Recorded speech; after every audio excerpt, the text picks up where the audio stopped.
Vamos a continuar con el tema constante dieléctrica.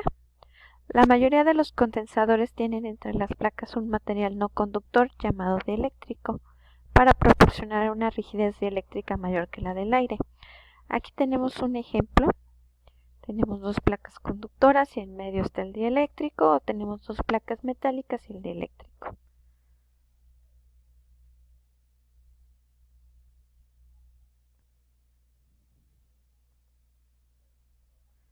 En esta tabla vemos la constante dieléctrica y la rigidez dieléctrica.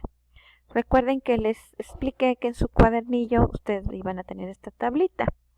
La rigidez dieléctrica se refiere al campo eléctrico y sus unidades son meganewton sobre coulombs. No se confundan, la constante dieléctrica depende del material, ya sea aceite de transformador, aire seco, baquelita, mica, papel parafinado, etc. En unos ejemplos más adelante vamos a ver a qué me refiero.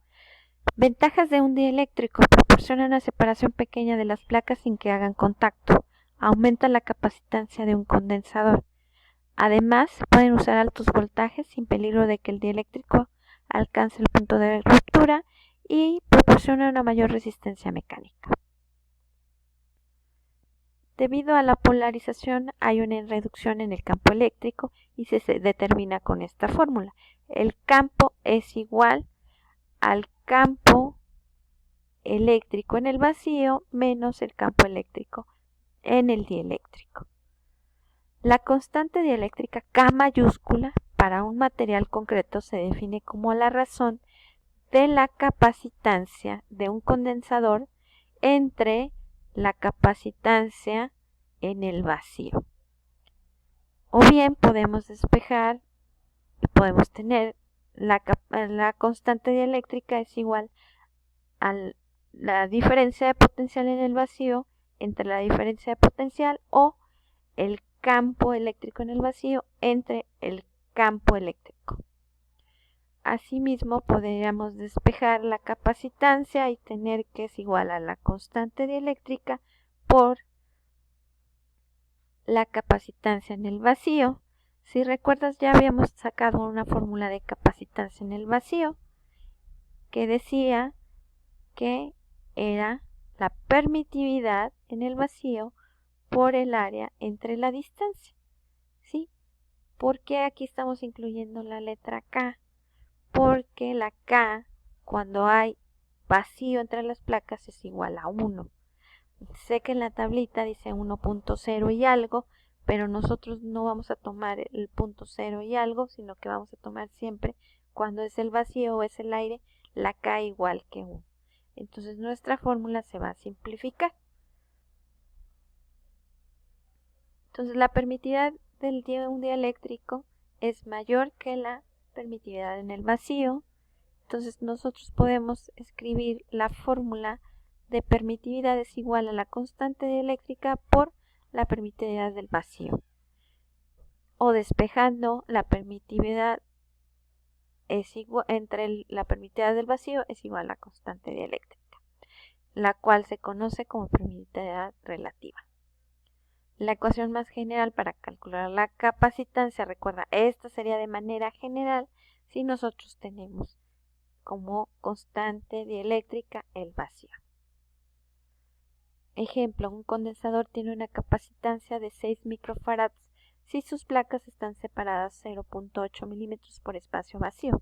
Se utiliza una batería para cargar las placas a una diferencia de potencial de 350 volts y luego se conecta al sistema. ¿Cuál será la diferencia de potencial entre las placas si una hoja de mica de 0.8 milímetros de espesor se inserta entre las placas? B. ¿Cuál será la capacitancia después de que se inserte el dieléctrico? Y C. ¿Cuál es la permitividad de la mica? La constante dieléctrica, aquí se me fue, puse minúscula, pero debe ser mayúscula, es igual a la diferencia de potencial en el vacío entre la diferencia de potencial. Primer inciso, ¿cuál será la diferencia de potencial entre las placas? Este de aquí, 0.8 milímetros, es un distractor. Sin embargo, la mica nos va a servir para buscar en nuestra tablita cuál es la constante dieléctrica de la mica. Y si tú te pones a buscar, la constante dieléctrica de la mica es 5, ¿sí?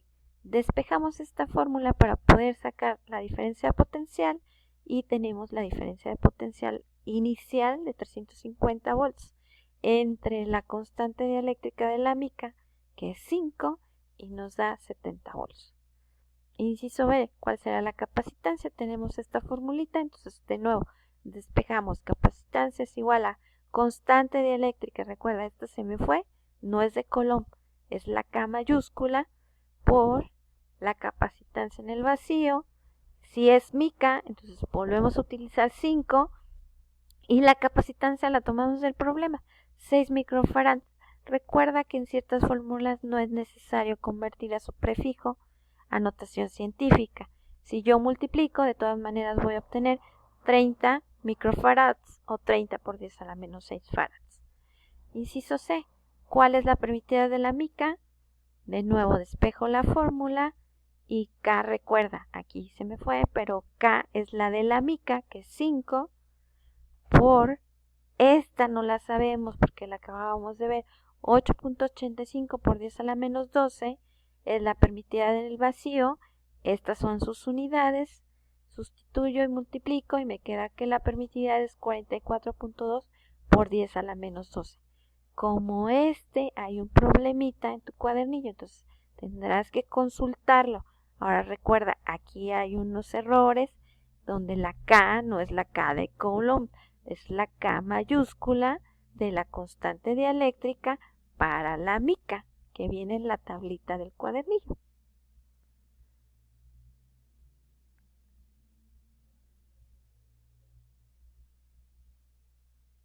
Nos vemos la próxima, chicos.